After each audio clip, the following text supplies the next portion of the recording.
never get the best of me. One voice for the rest of the people. We understand it's our choice to be equal. The opposite people have always been feeble. We know the evil powers will never get the best, but they devour what we know in the stress. Throughout the free market system, they give and they tax.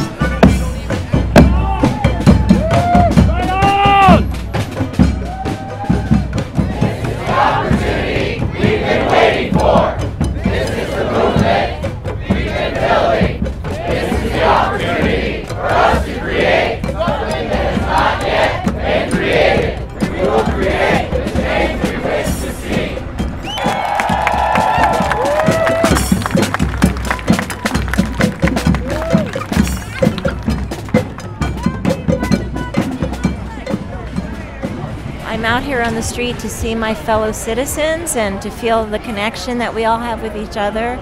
I think all people want to be together, to understand that we are community, that we need each other, that we do better together than individually and apart.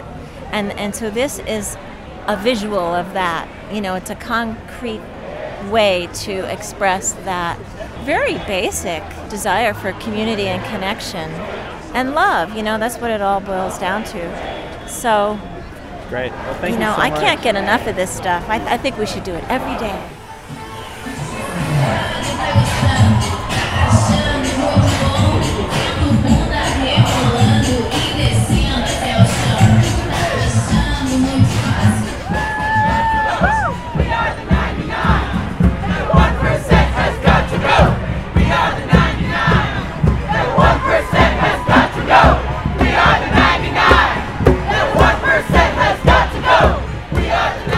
I think that in our society right now that it's not working for most of the people, or 99% of the people. We need to make it a place that people want to live and raise their children.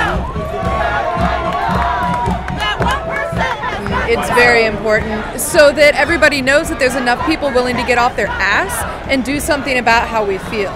If enough people take the apathy and put it on the couch where it belongs and actually come outside when it's cold and maybe a little bit wet and do something about how they feel, somebody will pay attention. We are the 99. That 1% has got to go. We are the 99. That 1% has got to go. This Occupy movement, you know, Occupy Wall Street, Occupy Portland, Occupy Washington, D.C., is a movement that was relatively spontaneous, that grew out of a number of different impulses.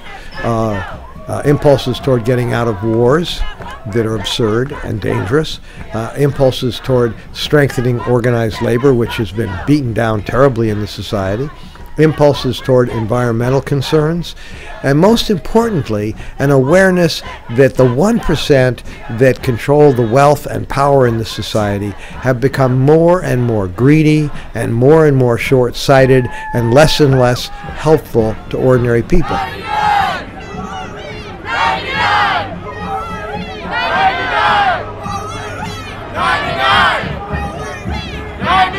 My name is Joe Uris.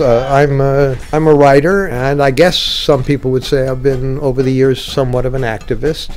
I've been here long enough so that I've seen a lot of stuff. The thing that this movement does is give a way to make that reality, make it visible. It's something new, hearkening back to traditions that go way back in our culture. This is an essentially American thing with an awareness of what's going on all over. It's an international, national, fundamental phenomenon. Thank you for not thinking about where you're shopping. Do not worry about the trade deficit. We've got this.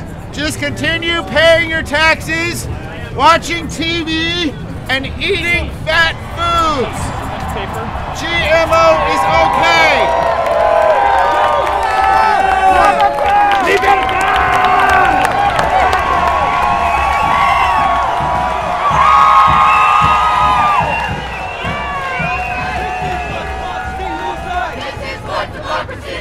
This is what democracy looks like. This is what democracy looks like. This is what democracy looks like. I'm so excited to see all these people united for a common cause. I have waited for this day for 30, 40 years. I never thought I would see this happen in my lifetime.